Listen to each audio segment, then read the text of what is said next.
All right, let's dive right in. We're going to talk about a pretty wild idea from a guy you'd never expect. What if everything you see around you, everything you can touch and feel, isn't really there? What if it's all just an idea happening inside the mind of God? Seriously, just take a second. That chair you're on, the screen you're looking at right now, your own hands, what if they aren't physical objects in the way you think they are? Now, this isn't some late-night dorm room conversation. This was the passionate life's work argument of a man who literally declared war on the concept of matter itself. So, who is this guy waging a one-man war on reality? You're probably picturing some kind of hermit, scribbling away in a dusty attic.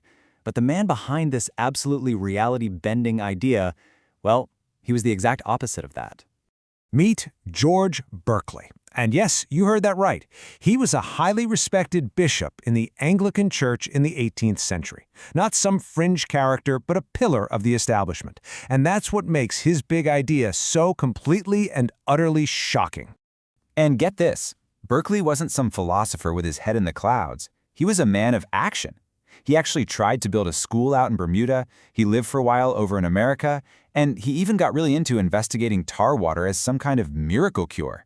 This was a practical guy, deeply involved in the real world, the very same world he was about to argue doesn't really exist.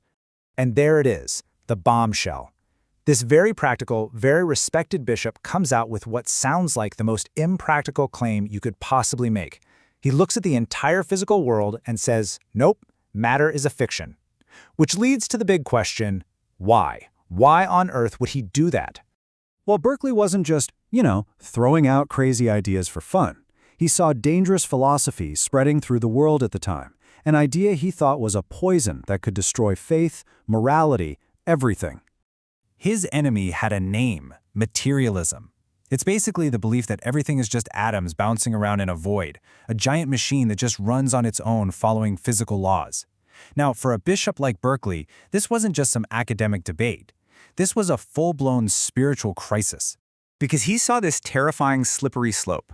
It starts with Isaac Newton's physics, which made the universe look like a perfectly predictable clock. And if it's a clock that runs on its own, well, that leads to deism, this idea that God just wound it all up and then left. And for Berkeley, the final horrifying step down that slope was atheism. If the machine runs itself, who needs God at all? He felt like he had to pull the emergency brake on this whole train of thought. So what do you do when you're up against an idea as huge as materialism? You don't just charge at it head-on. Berkeley did something much, much smarter. He decided to basically hack the most popular philosophical operating system of his time, the ideas of John Locke, and use it to tear down materialism from the inside. See, Locke's philosophy was the big thing back then, and it's pretty intuitive. It says all our knowledge comes from our five senses. When you look at an apple, the image you get in your mind is an idea, and that idea represents a real, physical apple that exists out there in the world, whether you're looking at it or not. Simple enough, right? And this is where Berkeley's genius move comes in. He says, okay, Locke, I'm with you on part one. All we ever know for sure are the ideas in our own minds. But then he zeroes in on that second part, that connection between the idea in your head and the supposed real thing out in the world. And he just asks a simple question. How do you know that link even exists? You can't get outside of your own head to check, can you? So his entire strategy was to take a pair of scissors and just snip that connection. So, with his target locked, Berkeley launches his attack. He starts systematically taking apart the whole case for a material world, and he does it using Locke's own philosophical tools against him. It was a brilliant two-part plan. He focused his attack on two key areas. First, he went after the very concept of an abstract idea, like the general idea of matter. And second, he set his sights on demolishing a really important distinction that Locke had made between two different kinds of properties that objects have. Okay, so first up, abstract ideas. Berkeley says we can't actually think them. I mean, try it yourself. Try to imagine motion in general. You can't, right? You have to imagine something specific that's moving, and it has to be going at some speed. You can picture a red apple or a green apple, but you can't just picture appleness. And his point was this. If you can't picture those things, you definitely can't have an idea of matter in the abstract. It's just an empty word. All right, for a second attack, he goes after Locke's idea about qualities. Locke had split them into two camps. Primary qualities are things like size and shape. They're supposedly in the object itself, totally objective. A rock is square whether anyone's around to see it or not. But secondary qualities, like color or taste, are subjective. They only exist in our minds. The rock's grayness only happens when your mind perceives it. But Berkeley just blows this distinction right up. Think about a castle, way off on the horizon. From far away, its color, that's a secondary quality, looks kind of faint and bluish. And its shape, a primary quality, just looks like a little round blob. But then, as you walk closer, the color changes to a detailed gray, and the shape changes into a massive square. So, which one is the real shape? Berkeley's answer is that shape and size are just as dependent on who's looking as color is. They're all just ideas in the mind. Okay, I know what you're thinking. This is the big, common sense objection. There's a famous story about a critic of Berkeley who just kicked a big rock and yelled, "I refute him thus." Because that pain feels really, really real. Surely that proves the rock is a solid material thing, right? But Berkeley's comeback is so clever. He'd say, of course the pain is real, but it's a real idea. He never denies our experiences are real.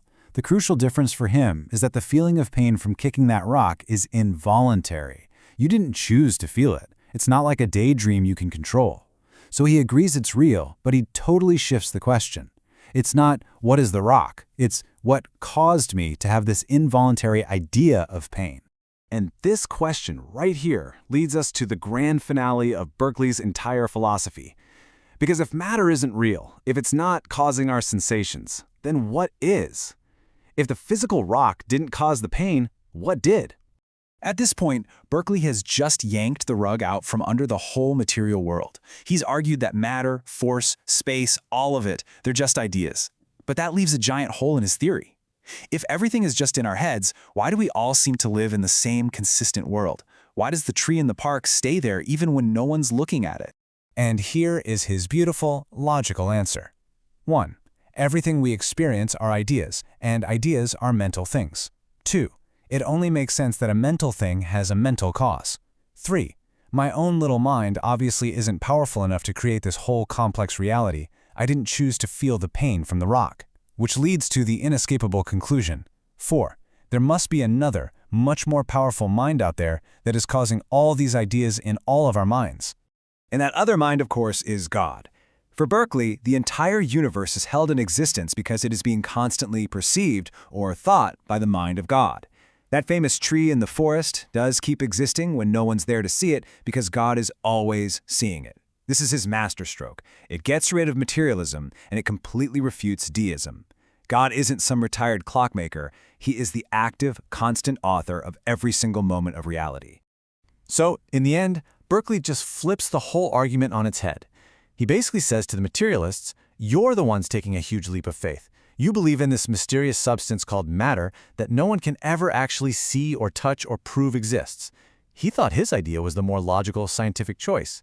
And he leads us with a question that's just as powerful today, which requires the bigger leap of faith, believing in an invisible substance you can never experience or an all-perceiving mind that holds it all together.